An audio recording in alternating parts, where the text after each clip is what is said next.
नमस्कार जोहार, मैं नवीन बाड़ आपका स्वागत करता हूं पीओवी झारखंड में। तो आज के इस वीडियो में हम खड़िया जनजाति की शासन व्यवस्था को डिस्कस करेंगे, जिसे ढोकलो सोहोर शासन व्यवस्था भी कहा जाता है। जेपीएससी के सिलेबस में दिया हुआ है कि इससे एक प्रश्न आने वाले हैं, तो ये सेक्शन आपके लिए काफी इंपॉर्टेंट हो जाता है। तो चलिए वीडियो स्टार्ट करते हैं। देखिए, खड़िया जनजाति की शासन व्यवस्था ढोकलो सोहोर शासन व्यवस्था कहलाती है। सबसे पहले इस बात को जानना जरूरी है कि खड़िया जनजाति 3 उपवर्गों में विभक्त है। पहला हिल खड़िया, इसे कहीं कहीं पहाड़ी खड़िया भी लिखा रहता है, और दूसरा है ढेलकी खड़िया, और तीसरा है दूध खड़िया।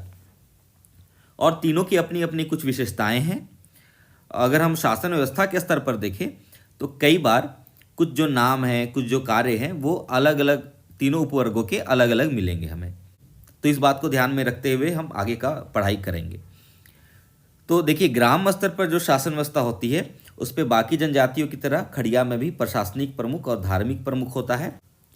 जो प्रशासनिक प्रमुख होता है वह प्रधान या महतो कहलाता है, और प्रशासनिक प्रमुख होने के नाते प्रधान या महतो दिन प्रतिदिन का प्रशासन गांव का संभालता है, और किसी भी तरह के विवाद, संपत्ति चोरी, झगड़ा, लूटपाट इत्यादि जो भी कुछ भी विवाद हो तो उसको उसका निपटारा करने का कार्य यही करता है, महतो या प्रधान करता है।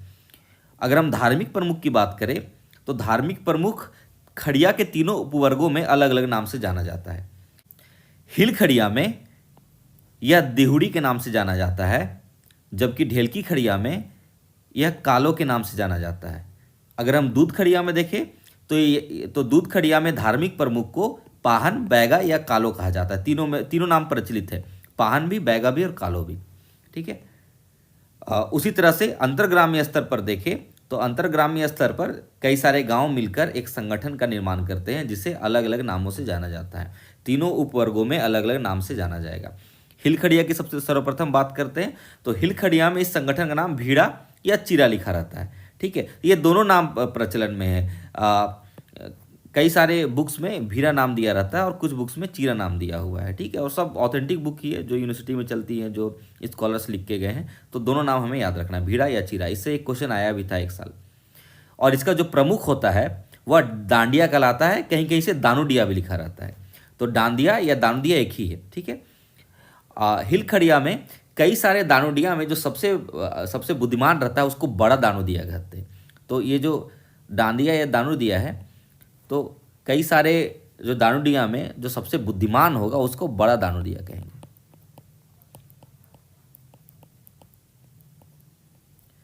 बड़ा दानुदिया इसे कहेंगे हम। ठीक है, जो कई सारे दानुडिया में सबसे बुद्धिमान होगा। और ढेलकी खड़िया में की अगर हम बात करें तो ढेलकी खड़िया का जो संगठन होगा अंतर्ग्रामीय, उसे गाड़ी या गाड़ी कहा जाता है। गाड़ी या गाड़ी, अलग अलग किताब में अलग अलग इसका उच्चारण लिखा रहता है। हालांकि कुछ किताबों में यह भी मेंशन है कि ढेलकी खड़िया के पास अपनी कोई अंतर्ग्रामीय पंचायत की इकाई नहीं होती है, लेकिन कुछ गवर्नमेंट के द्वारा जारी जो जानकारी खड़िया लोगों की, उसमें इसका जिक्र मिलता है कि ढेलकी खड़िया का जो अंतर्ग्रामीय पंचायत है उसे हम गाड़ी या गाड़ी कहते हैं। और यह भी है कि यहाँ पे कोई हमें प्रमुख का नाम ऐसा नहीं मिलता, लेकिन 2 पद के नाम मिलते हैं जो कि गाड़ी के लेवल पर होते हैं। एक पेंडिहा जो पानी देने का कार्य करता है, और दूसरा भंडारी जो नाई है। ठीक है, तो इस बात को ध्यान में रखेंगे। दूध खड़िया की अगर हम बात करें तो दूध खड़िया लोगों में जो अंतर्ग्रामीय संस्था होती है उसे कुटुंब सभा या पड़ा पंचायत कहते हैं। दोनों नाम प्रचलन में है। और इसका जो प्रमुख होता है उसे करताहा कहते हैं। ठीक है, करताहा, कहीं कहीं से ऐसे भी लिखा रहता है करताहा। ठीक है, करताहा का पद जो है वो वंशानुगत होता है, वंशानुगत होता है। इस बात को ध्यान में रखेंगे। ठीक है, तो ये हो गए अंतर्ग्रामीय संगठन। आगे चल करके 1930s में खड़िया जनजाति के द्वारा एक अखिल भारतीय खड़िया महासभा की स्थापना की गई, जिसे डोकलो कहा गया। कहीं कहीं से महाडोकलो भी लिखा रहता है।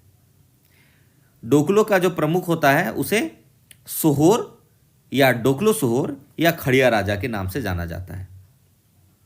और इसकी सहायता करने के लिए कुछ पद है, जैसे कि दीवान जो कि उसका सलाहकार होगा राजा का या सोहोर का, तिजोकर जो खजांची होगा और लिखाकर जो सचिव होगा। ठीक है, ये पद के नाम हमें मिलते हैं। आइए अब हम जो पिछले वर्षों में जो क्वेश्चन पूछे गए थे उसको हम देखते हैं। देखिए 2024 में एक क्वेश्चन आया है, करताहा का संबंध निम्न में से किससे है? पढ़ा पंचायत, मुंडा मानकी, नागवंशी दरबार। देखिए मुंडा मानकी और नागवंशी दरबार तो इसका आंसर नहीं होगा। पढ़ा पंचायत मैंने बताया था कि उरांव लोगों की पढ़ा पंचायत में करताहा होता है जो सामाजिक कार्यों के लिए देखभाल, सामाजिक कार्यों के लिए उत्तरदायी होता है। यद्यपि अगर हम तुलना करें तो देखिए यहाँ पे पढ़ा पंचायत में यह क्लियर नहीं हो रहा है कि उरांव लोगों का है या मुंडा लोगों का है, क्योंकि दोनों की शासन व्यवस्था कमोबेश पढ़ा पंचायत शासन व्यवस्था ही कहलाती है। ये क्लियर नहीं है। अगर ढोकलो सोहर में बात करें तो हाँ, जो दूध खड़िया होते हैं, दूध खड़िया में जो अंतर्ग्रामीय स्तर पर जो पंचायत होती है उसका प्रमुख ही होता है करताहा, दूध खड़िया में। ठीक है, अंतर्ग्रामीय स्तर पर पंचायत होती है वो, अंतर्ग्रामीय पंचायत पर। तो यहाँ पे ये ज़्यादा प्रोमिनेंट लग रहा है, ज़्यादा यहाँ पे ज़्यादा इसका वेटेज ज़्यादा लग रहा है इसके सही होने का। तो इसका आंसर यही है, ढोकलो सोहर ही होगा। यद्यपि अगर बात करें फैक्चुअल डिटेल की तो ऑथेंटिक किताब में भी पढ़ा पंचायत में, उरांव की पढ़ा पंचायत में नाम लिखा हुआ है करताहा का, परंतु यहाँ से क्लियर नहीं हो रहा है कि किसकी पढ़ा पंचायत है। ठीक है, तो इसीलिए इसका आंसर ढोकलो सोहर होगा। अगला क्वेश्चन देखते हैं। देखिए ढोकलो सोहर प्रशासनिक व्यवस्था या किससे संबंध है? तो देखिए इसका आंसर खड़िया ही होगा। एक और क्वेश्चन देखते हैं। देखिए झारखंड की किस जनजाति की पारंपरिक शासन व्यवस्था को ढोकलो सोहर कहा गया है? बहुत बेसिक सा क्वेश्चन है, खड़िया। देखिए ये क्वेश्चन 2016 में पूछा गया था। पहले हम क्वेश्चन को देखते हैं, फिर इस पर डिस्कशन करेंगे। कौन सा कथन ढोकलो सोहर महासमिति के लिए सही नहीं है? पंचायती राज इलेक्शन का विरोध किया, पंचायती राज का समर्थन किया, जातीय प्रथा का समर्थन किया और मुंडा मानकी व्यवस्था को स्वीकार करना।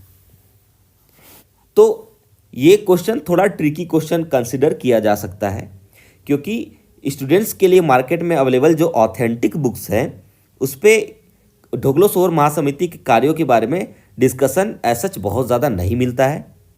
और मैंने अभी जो आप लोगों को स्लाइड दिखाए उस पर भी मैंने इस पर बहुत ज़्यादा डिस्कशन नहीं करा है। तो ये बात समझिए कि एग्ज़ाम में ऐसे क्वेश्चन बिल्कुल आ सकते हैं, 4-5 क्वेश्चन जो आपको लगेगा कि डायरेक्टली आपने जो पढ़ा है उससे संबंधित नहीं पूछे गए हैं। तो आप इसको कैसे डील करेंगे? क्योंकि जेपीएससी में नेगेटिव मार्किंग तो है नहीं, तो आप ट्राई तो बिल्कुल कर सकते हैं। तो इसका एक तरीका है, आप एलिमिनेशन मेथड के द्वारा कुछ जो ऑप्शंस है उसको एलिमिनेट कर दीजिए। तो इसका अगर हम एनालिसिस करें तो देखिए यहाँ पूछा है कि ढोकलो सोहर महासमिति के लिए कौन सा कथन सही नहीं है।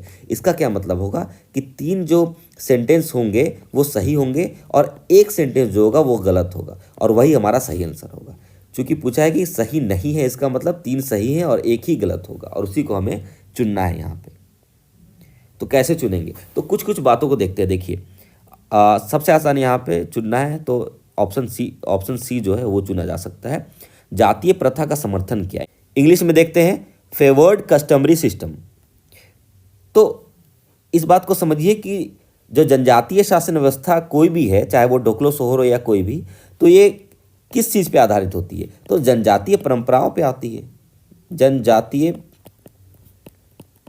परंपरा पे आधारित होते हैं, और जनजातीय जो नियम कानून होंगे उसी के आधार पर फैसले लेती है, और जो इसके पद होंगे वो भी जनजातीय परंपरा पे ही बेस्ड होंगे। ठीक है, तो जाहिर सी बात है कि कोई अगर संस्था या संगठन जो जनजातीय परंपरा पे आधारित है, उसके नियम कानून जनजातीय परंपरा पे हैं, पद उसी आधार पे हैं, तो क्या वो जातीय प्रथा या कस्टमरी सिस्टम जो है उसको समर्थन नहीं करेगी? वो बिल्कुल करेगी। तो ये सेंटेंस हमारा सही है, यानी कि ये हमारा आंसर तो नहीं होगा। अब मुंडा मान की व्यवस्था के बारे में बात करते हैं, तो मुंडा मान की व्यवस्था भी जनजातीय परंपराओं पे ही आधारित होती है, तो ये संभावना है कि ये भी सही होगा हमारा। अब ऊपर के 2 सेंटेंसेस देखते हैं। तो जो पहला सेंटेंस है हमारा, पंचायती राज इलेक्शन का विरोध किया, इसको अगर हम देखेंगे तो यह सही प्रतीत होता है, क्योंकि जो ढोकलो सोहर महासमिति है वो पुरानी जनजातीय परंपरा पर आधारित थी। अब पंचायती राज इलेक्शन में यदि लोकल लेवल पर चुनाव के द्वारा यदि नए रिप्रेजेंटेटिव या प्रतिनिधियों का चयन किया जाए जो लोकल लेवल पर प्रशासन चलाने के लिए जवाबदेह हो, तो इस बात की संभावना है कि जो ढोकलो सोहर महासमिति है वो इसका विरोध कर सकती है। और अगर इसका विरोध करेगी तो जाहिर सी बात इसका समर्थन नहीं करेगी। ये देखिए ऑप्शन ए और ऑप्शन बी जो है वो कॉन्ट्राडिक्टरी है, दोनों में से कोई एक ही सही हो सकता है। या तो इसका विरोध किया जाएगा या इसका समर्थन किया जाएगा। और यहाँ पे हमने देखा कि विरोध करने की संभावना है, तो इसका मतलब है समर्थन तो नहीं करेगी। ठीक है, तो ऑप्शन ए हमारे सही दिख रहे हैं, ऑप्शन सी सही है, ऑप्शन डी सही है। लेकिन अगर ऑप्शन बी के बारे में बोले तो यही ज़्यादा संभावना है कि यही गलत है।